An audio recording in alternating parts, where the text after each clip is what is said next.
Okay, we'll finish this chapter this time.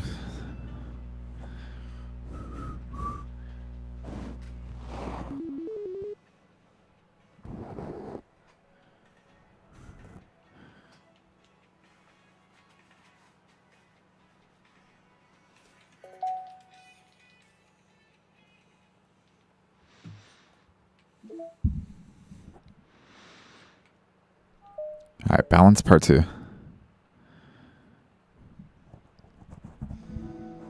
It's lunchtime. Sayori, who usually buys her lunch, is making her way to the cafeteria like any other day. The clamor and bustle of the students is drowned by Sayori's impeccable skill of zoning out.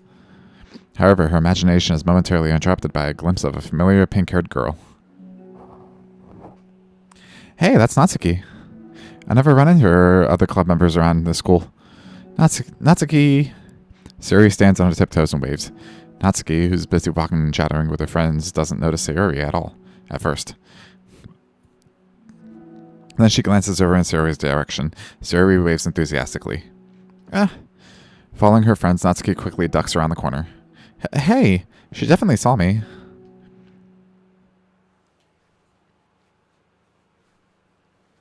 Monika is the first to arrive in the club meeting, then Natsuki.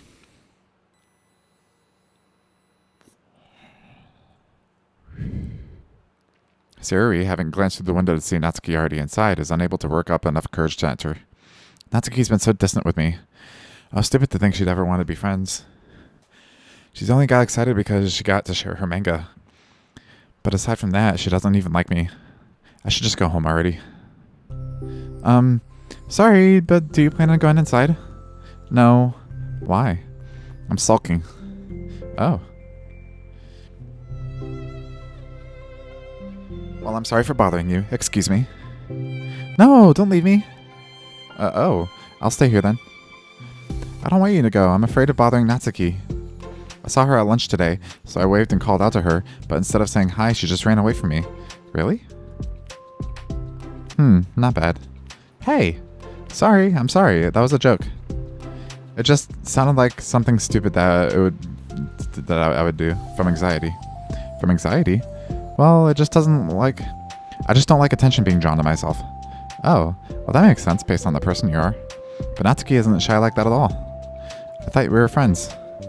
But it feels like every day she's just trying to distance herself more. Instead of getting closer. It makes me feel like she was only spending time with me during the club because I was reading manga, but she doesn't actually want to be friends with me. Well, I feel like I'm missing a lot of context here. Was she in the middle of anything when you approached her? No, she was just walking with her friends. With her friends. Yuri pauses for a moment. How do I put this? Sayori, you're very fond of your friends, right? You always want to be spending time with them? Of course, I don't think there's anything wrong, anything more important to me. I mean, the best parts of my day are always with my friends. Besides that, I really hate being alone, so... You hate being alone? Sayori nods. We're very different people. I cherish my time alone. I wouldn't trade it for anything. So I think... Well, if I was trying to have alone time and I was being threatened with interruption, then I just would not make me very happy. Yeah, but that doesn't have to do with Natsuki. She was already with her friends, not trying to be alone or anything. No, I think it's similar. Well, we're all friends in the club, but we have our own lives outside of the club as well, if you think about it. Making new friends isn't some casual occurrence that happens on a daily basis. A friendship is an invitation to intertwine with lives together. A friendship is an invitation to intertwine your lives together. But the capacity at which each person is ready to do that might be different. There are friends who just like to have fun together, and others who talk every day and share every detail of their lives with each other. I think when establishing a friendship, it's important to consider the comfort level of the other person. I mean, we don't really know much about Natsuki's life outside of the club. It could just be she simply needs to make friends at her own pace, rather than jump headfirst into a new commitment. But that means I really was bothering her. I just really wanted to be good friends with her, so I treated her like one. Was I actually hurting her? I don't know, I'm sorry. My insight was really only based on what I understand about my own needs. And Natsuki and I are completely different, so Why was I so selfish? Even if all that is true, then that still means I hurt her. I think I messed up. Yuri, with you, I think I was really careful to understand her needs when I was becoming friends with you. But I wasn't careful at all with Natsuki because she already seemed so really social. I just took control of everything instead of looking for the right balance. Now I hurt her and she doesn't want to talk to me. How could I let myself do this? Sayori, I think that... Well, there was one time you told me something about the way I saw things in my head different from reality. It's easy to automatically jump to the worst case scenario, but I think it's more likely that Natsuki doesn't harbor any ill feelings towards you. So I think if we were to realistically consider the situation and how it cause someone to feel, I'm bad at this, I'm sorry. You're a lot better than me at this. You're a lot better at me at things like confronting and reassuring people. Suddenly, Sayori gives Yuri a gentle hug. You're the best, Yuri. I'm sorry for burdening you with this. You're trying so hard for me. You're such a sweetheart. It's not a burden. I enjoy listening to others. And my friends deserve happiness. Sayori beams. Well, I think I'm going to give Natsuki some space. She should do what she wants. And if she does still want to be friends, then I'll learn her needs. And I'll match her boundaries. There was a hair on my microphone. Yeah, I'm sure that's what's best. I wish I didn't feel so awful and guilty. It makes me feel desperate, like I need to make it up to her by trying to make her happy. But that's not what she needs. I just have to tell myself that. It hurts, but I guess it means I still need to grow. I really want to grow as a person. If it's to be better for my friends, I want that. That's very mature of you, Sayori. I'm mature. Sayori hops up and down on her toes. So does that mean you'll be going home after all? Sayori shakes her head. I needed to be here to show her that I respect her space. I'll just spend the club by myself today. Yuri nods in understanding. You can go in first. Okay. You're blocking the door. Oh, Sayori steps aside. By the way, before Yuri enters the club room, Sayori interjects. You said that you and Natsuki are completely different, but I don't really think that's true. I think you're actually really similar in a lot of ways. Yuri smiles and shakes her head. Sayori, that's absurd. You're really silly sometimes. Yuri turns and enters the club room. After a moment, Sayori follows.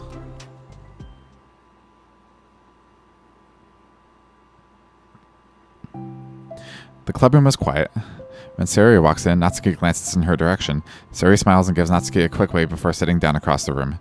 Yuri's face is already buried in a book. Sayori decides it's best to continue the manga she was reading, so she pulls it out. However, it looks like Natsuki isn't reading today. She has a sheet of paper in front of her and is tapping the pen against her desk, staring at it. Oh, are we writing today? Monika speaks in a quiet voice, unwilling to disturb the peace of the clubroom. She kneels down at Natsuki's desk. Hey! Natsuki pulls the sheet closer to her and covers it with her arms. Sorry, I didn't mean to peek. Whatever. I just wanted to see how everything was going. It's fine, Natsuki replies dismissively. She glances over at Sayori, who is focused on her manga. Monika follows Natsuki's gaze. I think she's mad at me. How come? I'm busy right now. Ask me later. Monika falls silent. Natsuki looks back down at her paper. She inches her hand away from the top margin, allowing Monika to see. It says, To Sayori. Understanding Monika's smile, she places a hand on Natsuki's shoulder and whispers softly, I'm proud of you. Natsuki looks away, but makes no motion to remove Monika's hand. Monika gives Natsuki's shoulder a quick squeeze before standing back up and pulling away.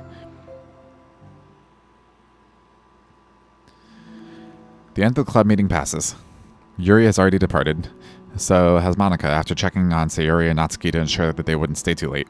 Sayori was determined to finish the manga volume before heading out, since the end was approaching. However, with Natsuki also staying late for an unknown reason, a silent tension hangs in the air. After finishing the volume, Sayori brings it to the closet and puts it away. She slides it back to the shelf while Natsuki watches. Then Natsuki gets up and pulls it back out in order to return it to its proper location. Sorry, I didn't know where it was supposed to go. It's fine. The two fell silent again, avoiding eye contact. They both look at it like they're about to say something, but neither can break the silence. A moment passes. Well, I'll be on my way. See you tomorrow. Sayori turns away to hide her pained expression, then walks away from the closet.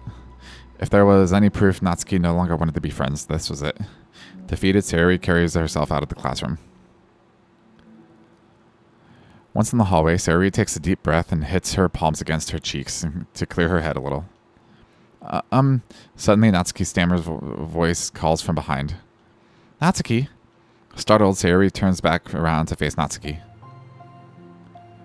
Ah. Natsuki fidgets and anxiously continues with her shaking voice. I have a lot of things to say. Me too. But you go first. Natsuki bites her lip and can't stay still. Well, first of all, she cuts herself short, struggling to continue. Trying to force the words out, she stamps her foot and hops up and down a little.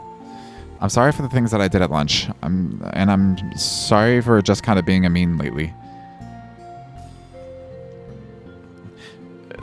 It's really hard for me to I'm not good with things that make me uncomfortable, especially when it comes to like feelings and stuff. So, face burning, Natsuki calms down again, clams up again. Instead of continuing, she simply holds the sheet of paper for Sayori to take. The best place in the world. I love my bedroom. It's full of bright colors and soft things. The sunlight shines and it makes everything sparkle.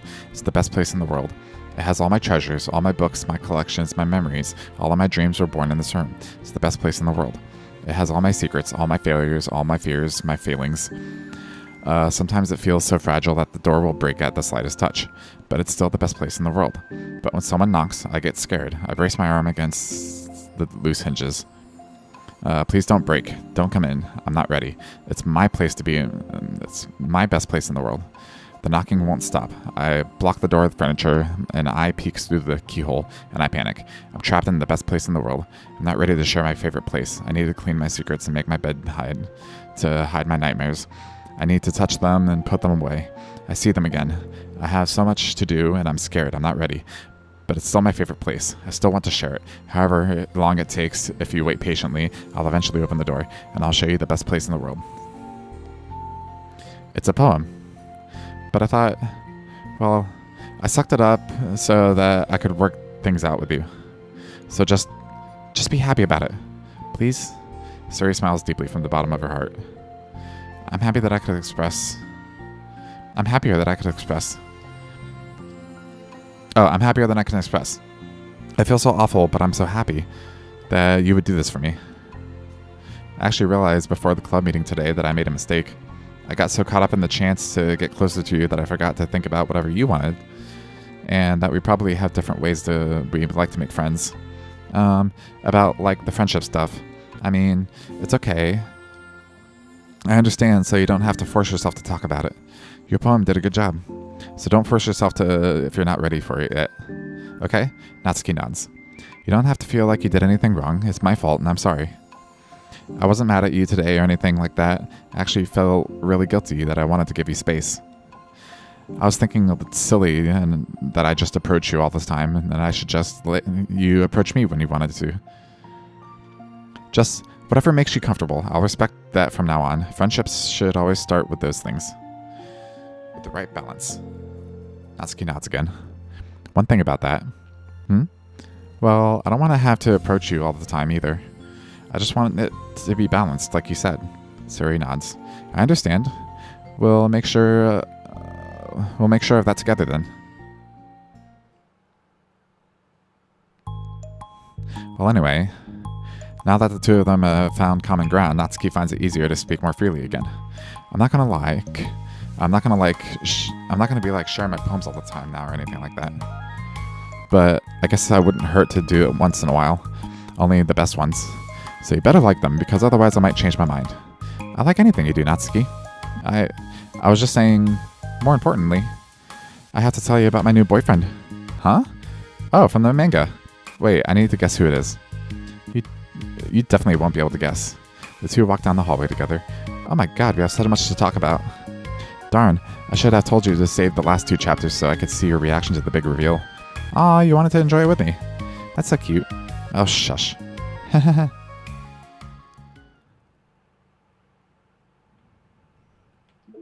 There we go. That wasn't so bad. Yay! Another picture.